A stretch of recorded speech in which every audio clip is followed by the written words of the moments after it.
all of the information. Hey, we would love to hang out with you tonight at 5 p.m. Man, super excited about our special speaker today. Just a personal for me, like about 10 years ago, I had another pastor friend said, you need to read The Energy Bus. And so I started reading that book. It changed my life. For me, it's like probably one of my top 10 best reads that I've, just as far as impacting my life. And so I just started to follow John Gordon. And then we moved to Ponte Vedra to plant Roots Church. And then I heard John lived in Ponte Vedra, and I just started to dream. Lord, it would just be awesome one day if I could meet John Gordon. In fact, I said, you know, Jesus, if John Gordon would come to church, that would just be amazing, Jesus. I did not know this, but a family friend, Amy Kelly, lives in Virginia, longtime member of the church my father planted, worked for John Gordon. Through that connection, she came to Jacksonville, invited John Gordon, and about 3 weeks after we resumed worship services after taking a break for coronavirus, in walks Amy Kelly, and John Gordon was back there. And so we started to talk, and maybe he'll tell you the story. As we were talking, he looked at his watch, and it was 11:11. And he said, that's the number for me when God speaks to me. And he said, I just feel like the Lord's talking to me to be a part of Roots Church and helping it to grow. And I was like, oh my gosh, dreams come true. You know, dreams still come true. Disney, you know, it's happening. But God, he just did it. And so we're so thankful. I want to give you a little info about John. 22 books, New York Times best-selling author. For you sports fans, he has consulted with a lot of major league teams like the Los Angeles Dodgers. I'm just going to read these because I'm so impressed. Pittsburgh Pirates, San Diego Padres, Miami Heat, Oklahoma City Thunder, the University of Georgia Bulldogs, Clemson Tigers, University of Nebraska, Jacksonville Jaguars. We need to get him in there again. Philadelphia Eagles, San Francisco 49ers, Atlanta Falcons, Campbell Soup, Wells Fargo, Northwestern Mutual, Publix, Southwestern Airlines, Bayer, West Point Academy, and many, many more. And so along with all of those, what he's doing out there in the business world, he really loves Jesus. Had a conversion experience about 10 years ago, listening to an Erwin McManus CD, gave his life to Jesus, transformed him. And so we're just so honored to have him as our speaker today. And so I just want you guys, could we stand up and give a big, warm welcome to Mr. John Gordon today? Thank you so much. Thank you. Thank you, Arlie. I appreciate it. All right, have a seat. Arlie just told you a lot of the stories I was just going to tell. But it's all good. I got some other ones. So I just want to say congratulations on 1 year to Roots Church. Let's give them a hand. That's awesome. Arlie, his wife Wendy, their family, they moved here from Virginia a year ago, not knowing they were going to face a pandemic. It's hard enough to start a church and be a planted church, but to start one during a pandemic is so difficult. It is so challenging. And what you've been through and how hard it's been, I know that you have had to persevere and a lot of faith, a lot of prayer as you move forward during this time. And so to make it to a year is a huge testament. Let's give another hand and congratulations for that. It's amazing. It took a team to make that happen. It takes a team every week to put this together. It's all about teamwork. I know about teams. You talked about it. I work with a lot of different teams. Los Angeles Dodgers, the Rams, the Miami Heat, the Tampa Bay Lightning, who just won the Stanley Cup, Clemson football for the past 9 years. A lot of successful teams. Am I the reason for their success? No, I spoke to the Jacksonville Jaguars, as you heard. I am not the reason for their success. It's all about culture. It's all about teamwork, and it's how they come together, and they actually work together as a team. So my 50th birthday was just celebrated on Wednesday. We just had our celebration for that. And my daughter made me a video for my birthday. And it was a video of my life. And she got pictures from when I was a child all the way to now. And watching it, I just wept. And after watching it, I saw the story of my life. I'm like, am I going to die tomorrow? Because it was like this incredible story. And I saw that I had this initial team, my family team. And my brother's here with my sister-in-law. They're here in the back. And so it's so special to have my brother here today. And he was on my team. My parents, who have passed away, they were my team. And then as I got older, I was on different sports teams. And then you go to the pictures where I was a lacrosse player at Cornell, and I had my team.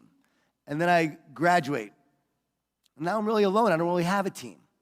And then at 24, I meet Catherine. And it's funny because as you were watching the pictures, all of a sudden there was Catherine. And now we were a team. And then we had these 2 children that just somehow came about. And now we were a team, and I was now leading a team. Well, actually, I was second in command, but I was on a team. And we had this team. And then became a writer and speaker. And then had all these incredible people join me in this work. Amy Kelly and Julie Nee, Kate Lavelle, Dan Britton, my co-author. Just incredible people that are here today that are part of my team now that have helped us grow. And so we have this incredible team doing amazing work. We are made for a team. We are made for relationship. It's all about being relational. Even the Trinity is a team. The Father, the Son, and the Holy Spirit. The essence of life is relational. It's a team. Jesus, when he walked this earth, he had a team. He had a team of 12. They were an incompetent team, but he had a team. John Ortberg, famous pastor, asked the question, if you were a betting man 2,000 years ago, who would you have bet on? The Roman Empire or a small Jewish rabbi with 12 incompetent followers? He says, 2,000 years later, we name our kids Peter, Paul, and Mary, and our dogs Nero and Caesar. He said he turned the world upside down through the power of relationship, the power of a team. It's all about team. A number of years ago, I was going to a lacrosse camp with my daughter, FCA lacrosse camp. And when I arrived, my good friend Dan Britton was there. And Dan said, hey, John, you want to run with me tomorrow? I said, no, Dan, I do not want to run with you tomorrow. Dan was 49 at the time. He ran a 6-minute mile for the entire marathon. So I'm like, no, I don't want to run with you. He said, just 5 miles. I said, no, I don't want to run 5 miles with you, Dan. I haven't run 5 miles since college. And so the next day, he and Jimmy Page, they did their run in the morning, and they were all energized. And that night, Dan was speaking to the campers. I was there to speak to the coaches. And so I saw Dan speak. He transformed their lives. He had such an impact on them. I was so inspired. I said, Dan, I am running with you tomorrow. So the next morning, we got up at 6 a.m., and we're running through the battlefields of Gettysburg. The sun was coming up. It was so beautiful. That first mile, I was so energized. But by the 3rd mile, I was regretting my decision. By the 4th mile, it got pretty scary. So much so that they started to pray for me. I turned pale white. They're like, God, please help John right now. John, you got this. Make it to that bush over there, John. Just make it to that lamppost, John. Let's just make it to that sign. They were encouraging me, pushing me, challenging me. 4th mile, not good. 5th mile, mostly uphill. So we wrote a book together called One Word That Will Change Your Life. So they were shouting out 1 word. 1 word, persevere, John. 1 word, grit. 1 word, faith. I was like, 1 word, die. Somehow, some way, though, I made it to that 5th mile. And the next morning, as I got up, my legs felt like they were cement. It hit me. If I was by myself, I would have definitely given up in that 3rd mile, no doubt about it. But because I had my team with me, praying for me, challenging me, encouraging me, I made it to that 5th mile. I realized that no one creates success alone. We all need a team to be successful. We are better together, and then together we accomplish amazing things. It is all about teamwork. It is all about the power of a positive team. Not just any team, a positive team who encourages each other, who believes in each other, who supports each other. And this is not just a nice story. This is like really serious stuff, because I was at Mark Batterson's church speaking to his leadership team, talking about the power of a positive team. I mostly give, secular talks, not church talks. This is very rare for me. I'm not used to doing a sermon. I even have notes. I never have notes. But in talking to his team, I talked about the importance of teamwork. And Mark came up and he talked about Numbers 13 and 14. A story in the Bible about 12 scouts that were sent out by Moses a leader from each tribe, and they were sent out to go check out the promised land to see what it entailed and see what the topography was, what kind of fruit they had, if they could take it. The scouts went out. All 12 went out, but 10 came back with a negative report. Here's what they said. They said, "We went into the land into which you sent us, and it does flow with milk and honey. There is fruit, but the people who live there are very powerful, and the cities are fortified and very large. We even saw descendants of Anak there." And so these 10 had a very negative report. Only Caleb and Joshua had a positive report. Caleb, who had a different spirit, responded, and he said in Numbers 13:30, "Then Caleb silenced the people before Moses and said, 'We should go up and take possession of the land, for we will certainly do it.'" Well, then there came a negative response to that. And so the 10 scouts said, but the men who had gone up with him said, "We can't attack those people. They are stronger than we are." And then they spread a bad report about the land they had explored. They said, "The land we explored devours those living in it. All the people we saw there are of great size. We seemed like grasshoppers in our own eyes, and we looked the same to them." Caleb had a different perspective and a different mindset. He responded, "The land we passed through and explored is exceedingly good. If the Lord is pleased with us, he will lead us into that land, a land flowing with milk and honey, and he will give it to us. Only do not rebel against the Lord, and do not be afraid of the people of the land, because we will devour them. Their protection is gone, but the Lord is with us. Do not be afraid of them." And so the Israelites did not listen, though, to what Caleb said. They actually spread fear and pessimism throughout the assembly, throughout each other.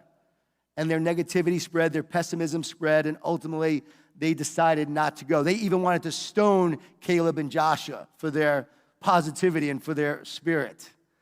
And as a result of their lack of belief, as a result of their lack of faith, an entire generation would actually die off before they could enter the promised land.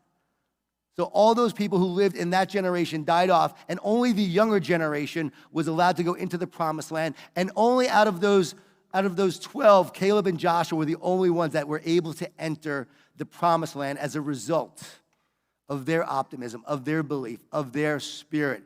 And it even said in the Bible that Caleb had a different spirit about him. You see, the 10 were focused on the size of their enemies, but Caleb and Joshua were focused on the size of their God. They had a greater belief about what could be accomplished by believing in God, not trusting in their own resources, not trusting in themselves, but ultimately trusting in God. They were a positive team of two. A positive team of two amongst the negativity. And sometimes that's all it takes. But I know about positive teams because I have seen incredible teams come together and then do amazing things as a result of their belief. As I mentioned, I work with Clemson football and Dabo Sweeney. And when he got the job at Clemson, he was meeting with his team for the first time, and he brought in two signs with him. One said believe, and the other one said I can't, with the T crossed out. And he brought in those signs because he knew that Clemson often lacked belief. They had talent, but they lacked belief. And he knew that he had to get them to believe to accomplish what they would want to accomplish. And as a result of his belief, he transferred his belief to them. Leadership is a transfer of belief. And he was able to transfer that belief that transformed their lives, their minds, and ultimately their program because of his belief. He was asked, Dabo, are you an overachiever? He said, I am an overbeliever. Worked with the Miami Heat last number of years, and a few years ago, they started the season 11-30. They finished 30-11. While other teams were giving up, this team maintained their optimism and belief in what they could accomplish in each other, and they wound up having amazing success. I've worked with the Dodgers ever since Dave Roberts took over as the manager, and I was talking to the first base coach during their World Series run this year, and the coach said, this team is different this year. We have a different spirit. We have a different belief. It was no surprise to me that they won the World Series. Duke University did a study on optimists, and they found that optimists worked harder, got paid more, and were more likely to succeed in business and sports. And what they found was that these optimists, because they believed in a brighter and better future, they then took the actions necessary to create it. It became a self-fulfilling prophecy. It's so funny, though, the researchers actually used the term deluded. Yet they actually deluded themselves into believing it was possible. We might choose the term belief or faith. It shows the power of the mind. I remember telling my dad, I want to be a writer and speaker. Dad, I found my calling. His response, what the heck do you want to do that for? That's a load of junk. That won't amount to anything. My dad was a loving man, but just one of the most negative guys on the planet. He did not share my positive belief. A few years later, I got on the Today Show, and the show was called Get Energized Today. I remember flying up to New York to be on national television. I get to the green room, and they sat me next to Queen Latifah. We had this energizing conversation. It came my time to go be with Ann Curry. I'm walking towards the door, and Queen yelled, "You go, energy guy." I went out there. I coached several people on enhancing their energy and their optimism for their work. And as I walked out of the studio, who called me on the phone but my dad? He's like, "Your mother, I just saw you on TV. You really made a difference. We're so proud of you. We always knew you could do it." He didn't share the belief about what was possible. And so often, right, people don't share a belief. They think we are deluding ourselves into believing it is possible. But what the research shows is that because you believe it, you then take the actions necessary to create it. What we believe during this time will ultimately determine what we create. What is it that you believe? What is it that you want to accomplish? What is it that you want to create in the future? I believe that this church is going to grow. I believe that it's going to have 2 services where both the whole entire auditorium is going to be filled up. Do you see that? Come on, do you see that? I see it. I believe. When I first met you, and there were, like, the first day I came here, there were like 5 people here. And we were like 3 of the 5. And then to see more people here is incredible. And then you can see the vision of what's coming, and you can see what's happening. So often what I have found in working with so many different organizations and people and athletes and leaders, and what I see is that God gives us impulses and desires. He gives us certain beliefs and certain visions of what he wants for us and what we're here to accomplish. But too often we poo-poo those beliefs. Too often we say, oh, that's not possible. And what I have found is that they either don't trust God that it's possible, or they don't feel worthy to receive it and that they don't deserve it. So they cut off the flow of what God has for them in their life, just like the 10 spies who came back and scouted in the promised land. They have a pessimistic spirit. They doubt, they fear. And yet what God gives us is a spirit of faith. He gives us this vision for a reason. He gives us this belief for a reason, because we are meant to move towards that, towards our destiny. But too often we don't, because we don't believe it's possible. Your job is to not believe. Your job is to believe it's possible. Take actions necessary and trust that if it is meant to be, God will produce it. You plant the seeds, God will produce the fruit. Are you with me on that? That is your job. I have found that God also gives us a vision and a purpose on our journey. He gives us a vision and a purpose of where we're meant to go and why we're meant to go there. And we do need that vision and purpose, because so often we do have times where we feel doubt, where we have discouragement. And we don't give up because it's hard. We give up because we get discouraged. And there are moments that we are just negative. And there are days that I get up, I do not feel very positive. I'm not naturally positive. I grew up in Long Island, New York, in a Jewish Italian family, so I have to work really hard at it. But what I have found is that we have to allow that vision and purpose to fuel us, because God gives us that vision and purpose on the days we don't feel very positive. That's where we have to fuel up with. We don't get burned out because of what we do. We get burned out because we forget why we do it.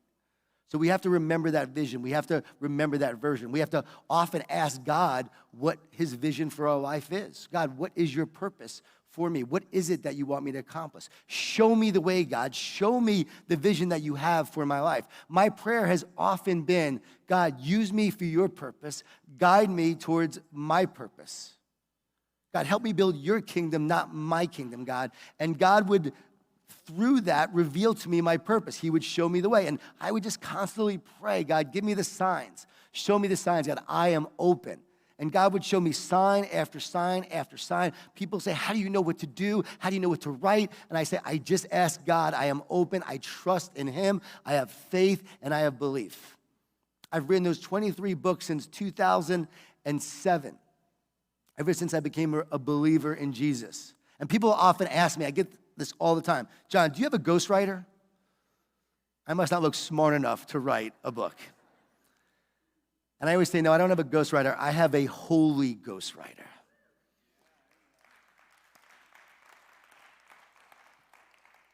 And so from a team perspective, what I have found is that God gives us a vision and purpose for our team.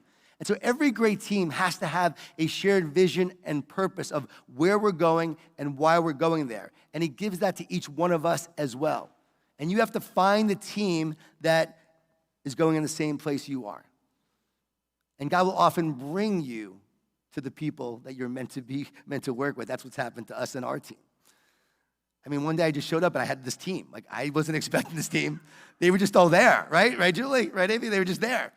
And somehow, like, we had this team. And I was like, all right, I guess God wants us to do this. All right, let's go.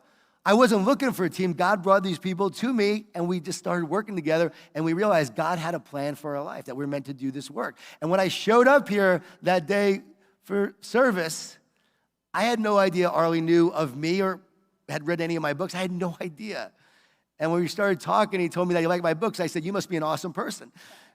No, I'm just kidding.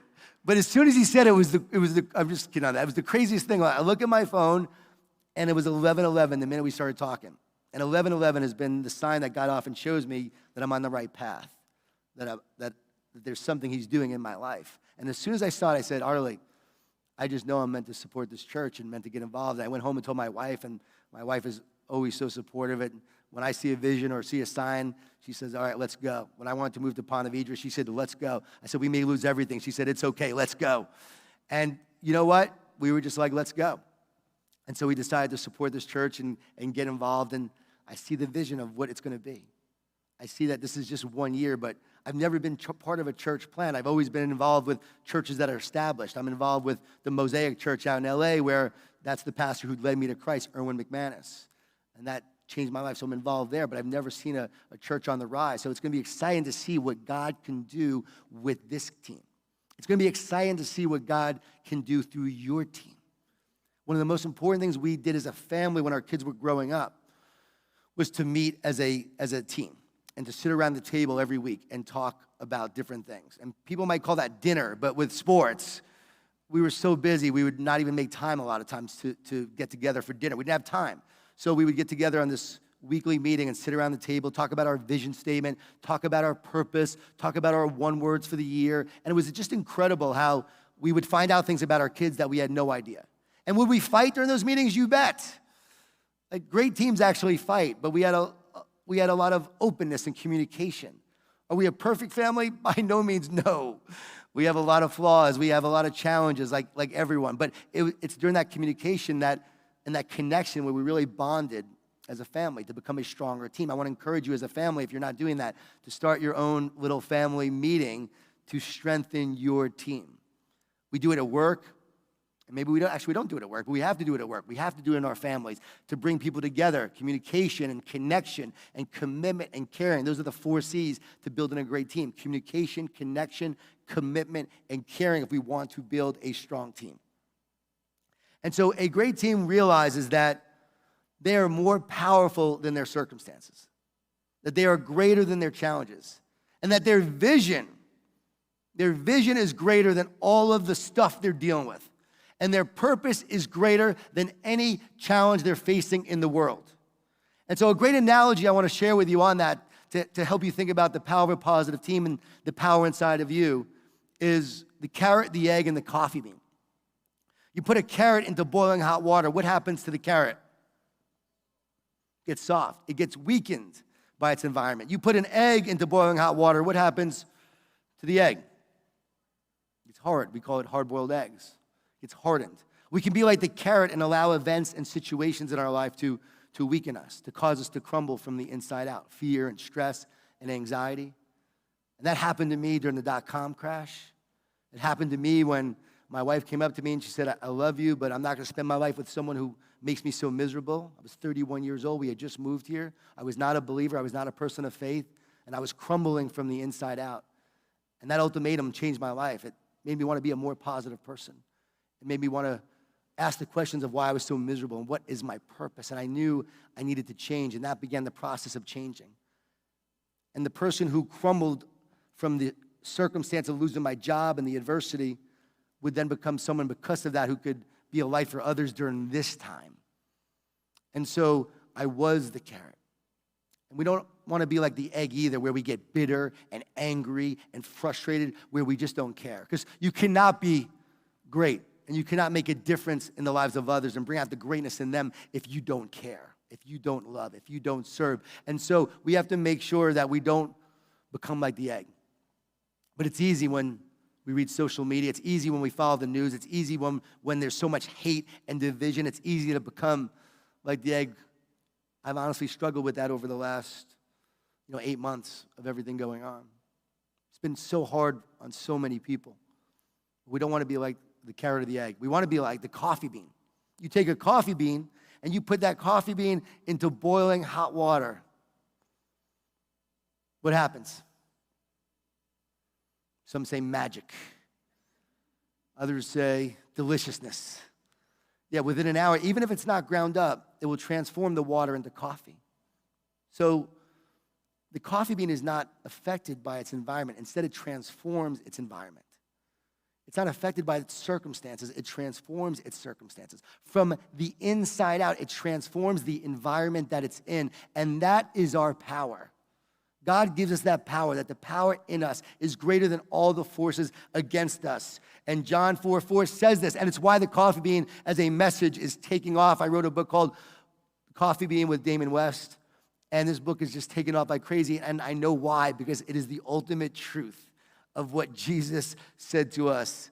And it's in John 4:4, it says, you, dear children, are from God and have overcome them, because the one who is in you is greater than the one who is in the world.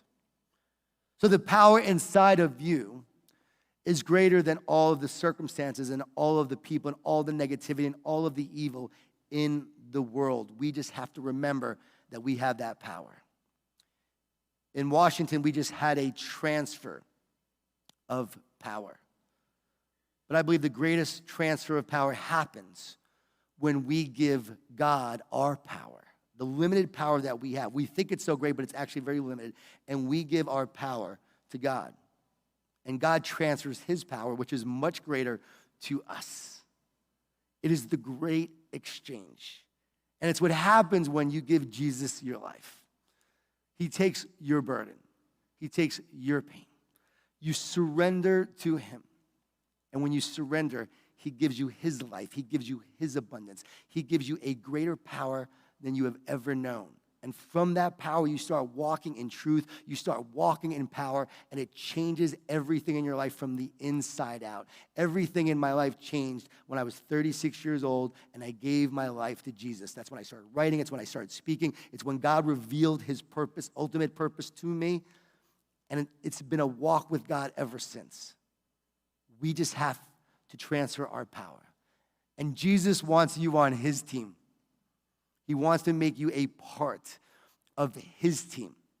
And that happens when we surrender to him. And when you become part of that team, which is ever expanded. He only had 12 at the time, right? When he walked this earth. One was an energy vampire, but he had 12. And then now later on, to this day, billions of people follow him. And millions more are meant to follow him every single day. And so we have a choice whether we are just going to be on a separate team or we're going to become part of the team that can change the world. Because ultimately, that's where we're moving towards in this world, on this earth right now. It is ultimately a battle of good versus evil happening. And we have to know that we are on the side of good, here to make a difference. With love, with peace, with joy, with the power inside of us. It's not done with violence. It's not done with hate. It's only done with love. Ultimately, what we know is that love wins. And so my word for this year, every year I pick a word for the year that's going to mold me and shape me to be who I'm meant to be. My wife's favorite word I've ever chosen, actually, was serve. She loved that year. But my word this year is abide. Abide. And it's so wild because every year I let God choose the word for me. Again, I'm not trying to pick a word. I don't want a good word. I want a God word. And so for me, it's like, okay, God, what's my word for me? How do you want to shape me and mold me this year? And I trust that God will give me a word. And it's so funny. I've had atheists who say, how do I find a word? I say, okay, you're not going to pray, so just reflect and just be open. Just be open that there's a word meant for you and it will come. And amazingly, it comes. Like, I don't know how it happened, but the word just came. I'm like, yeah, God's giving you a word. It's a cool conversation that happens because they're like, don't know where it came from. But God gives you a word. He spoke the universe into existence with a word. And it's the word that he gives us that wants to move us forward in our life, to heal us, to develop us, to shape us, sometimes to challenge us. And each year that word has been a different word for me and has challenged me in different ways. But this year, abide. And so I was doing a podcast with a pastor named Jack Graham talking about one word in Texas. And he said, a few years ago I picked this word abide. And he just mentioned it. And then he was talking about different words. But for some reason, abide stood out to me. And then 3 days later, I'm coming back from the gym, and as I'm walking, there's a van right in front of me. I'm literally walking, this van standing right here, and it's a white van with black bold letters that say, abide. And underneath abide was a picture of Jesus on the back of a white van. It was unbelievable. I couldn't believe it. I said, all right, I guess my word is abide this year. And what I realized is God's not done with me yet. Yes, I've been saved. Yes, I've given my life to him, but now I have to go deeper. He wants to invest in the root so that we can produce more fruit. And that's not money, it's not wealth, it's more impact. Reaching more people, making a greater difference. And I want to read to you John 15, where you will find this word abide. And it's funny because it's always been one of my favorite scripture, one of my favorite verses that I have just loved. And it's so funny that this is now my verse this year. And it goes like this: abide in me as I also abide in you. No branch can bear fruit by itself. It must abide in the vine. Neither can you bear fruit unless you abide in me. I am the vine. You are the branches. If you abide in me and I in you, you will bear much fruit. Apart from me, you can do nothing. Apart from me, you can do nothing. But if you remain in me, if you abide in me, you will produce much fruit. I just love that imagery because we must be connected to the vine in order to create the life that God has for us. And so through that abiding, through that greater connection, through that relationship with the creator of the universe, who created us for a relationship with him and then for each other, we will then live the purpose that God has for us and our lives. But we have to take the time to make sure we are abiding in him. I don't know what your word is this year, but I want to encourage you to pick one. I want to encourage you to live your word. And even if abide is not in your word, I want you to take time to try to abide if you can, to develop that connection, that greater relationship. And start asking God, what is his purpose for your life? God, I'm open. Reveal your purpose to me. Show me the way. You're not here by accident. There is a purpose for your life. And people often ask me, how do I find my purpose? I said, you can't know your purpose without a relationship with the one who created you for a purpose. So you were created from the very beginning for a purpose. You have a purpose. You were created on purpose, meant to live a purpose, meant to share a purpose, and make a difference with purpose. And so you were made for a purpose. God, what is that purpose? And then vision, God, show me the way. Show me where you want me to go. Show me what you want me to do. Show me the difference you want to make in the lives of others.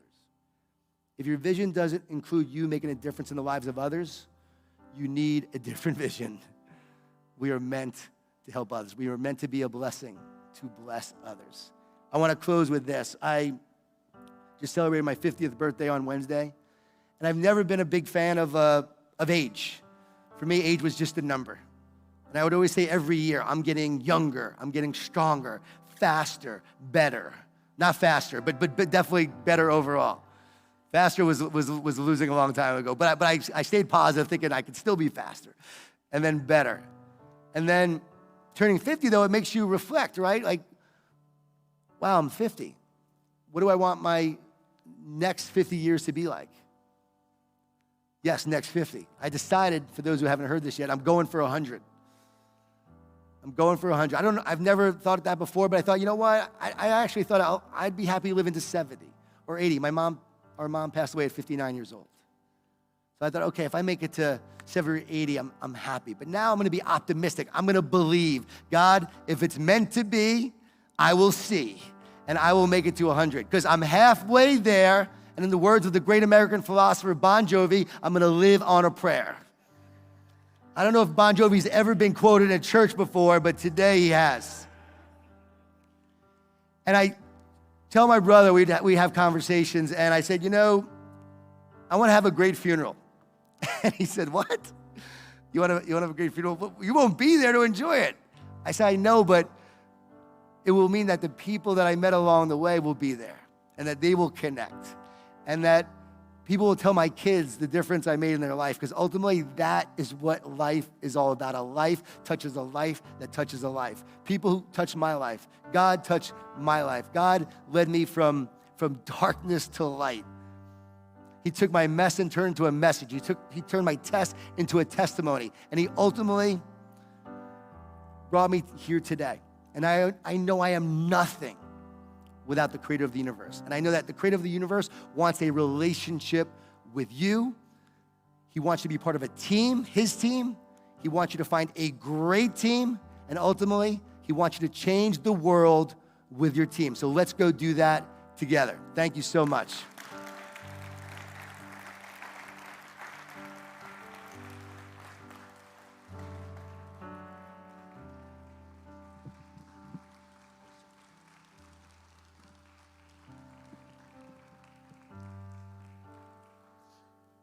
You guys could be seated. One of the things John said about building great teams, he talked about the 4 C's of communication, commitment, connection, and caring. I thought those were so spot on. And, you know, God led us here to Plant Roots Church a year ago. And, you know, it's been crazy. It's been a wild ride, COVID and all that's happened. And I know joining a new church can be a scary thing. Meeting in a high school, Ponte Vedra High School, and wondering, you know, is it going to make it? Let me wait and let me see. Let me wait and let me see. Let me wait and see if it's going to survive or not. When it gets big enough to do 2 services, then I'll join. I just want to encourage you today. John spoke a great word that God has not given us a spirit of fear, but a spirit of power, love, and a sound mind. And so I just want to encourage you, if you're on the fence, or maybe you've been trying to find a home church as a Christian to belong to for the last couple of years, sometimes you just need to draw a line in the sand. And you need to say, I'm going to commit. I'm going to make this house my home. These people are going to be my people. I'm going to be part of the team. I don't know where you've been or what you've been through or what kind of talents that you have. Sometimes I think we just second guess ourselves and say, you know, I don't know if I have enough to make the team or to make a contribution. Just want to say to you again, John said, hey, let's believe. Let's believe, and let's take that I can't and let's cross out that T. And let's claim what Paul said in Philippians, I can do all things through Christ who strengthens me. We live right now in the 8th fastest growing community in America, right here. And right here in this area, we need another gospel proclaiming, Jesus loving church. There is no greater witness in the world to the reality of Jesus, that when the people of God come together in unity, serve one another, and serve their community as a team. So I want to ask you to pray about that. And let's go to the Lord in prayer right now. God, we thank you for what you're doing here in this house, that you're tugging on some people today to draw a line in the sand and commit today, first to serving you, Jesus, most importantly, the head of the church, but then also to say, you know what, I'm going to be a part of a team. I'm not going to do the Christian life by myself. I'm not going to play solitaire. I want to be on the team. I want to be a part of a team today. So stir our hearts with faith today to believe that, Lord, you could reach this community, reach this city, reach this county, reach this region, change the world through this local church. And it's going to be not just me, but the team coming together. So thank you for touching hearts and drawing people today, for your grace and for the opportunity to begin again. In Jesus' name. Everybody said amen. Amen. If you want to be a part of the team, want to invite you tonight again at 5 p.m. You can text the word NEXT to 904-531-0774 at 5 p.m., 5 to 7. Great information about how you can be a part of the team. Love to hang out with you, food, fun, and definitely some connection going on there. Love to have you be a part of that.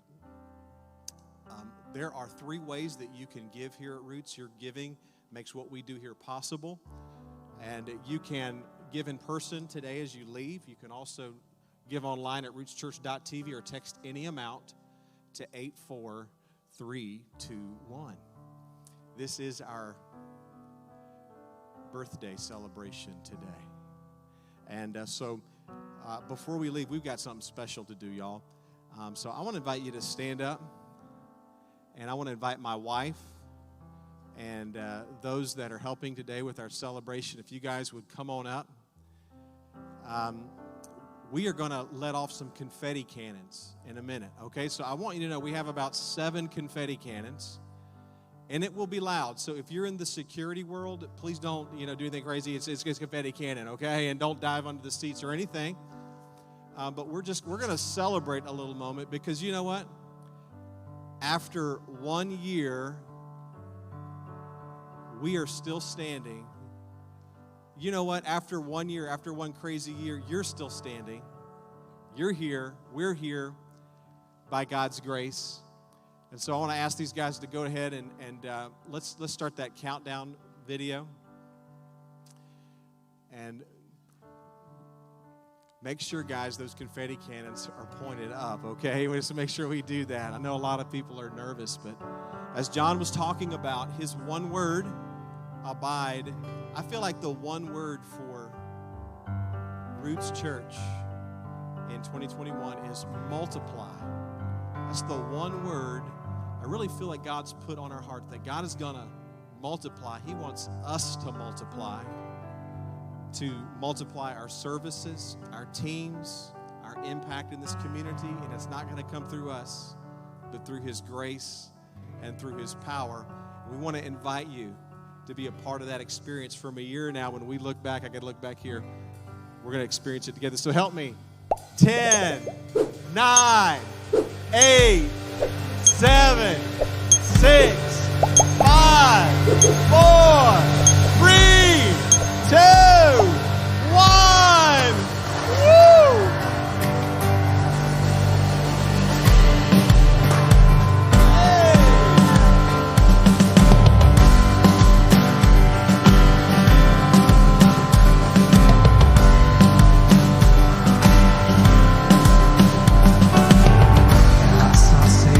Fall like lightning. I saw darkness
not dead, then you're not done.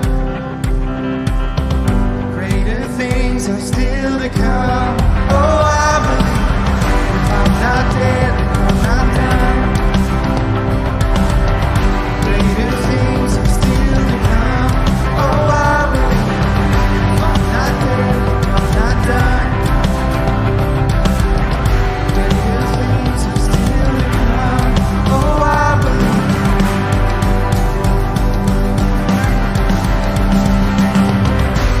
This is my testimony from death to life. 'Cause grace rewrote my story. I'll testify. By Jesus Christ the righteous, I'm justified. This is my testimony. Now I'm alive. Testimony from death to life. 'Cause grace rewrote my story. I'll testify. By Jesus Christ the righteous, I'm justified. This is my testimony. This is my testimony.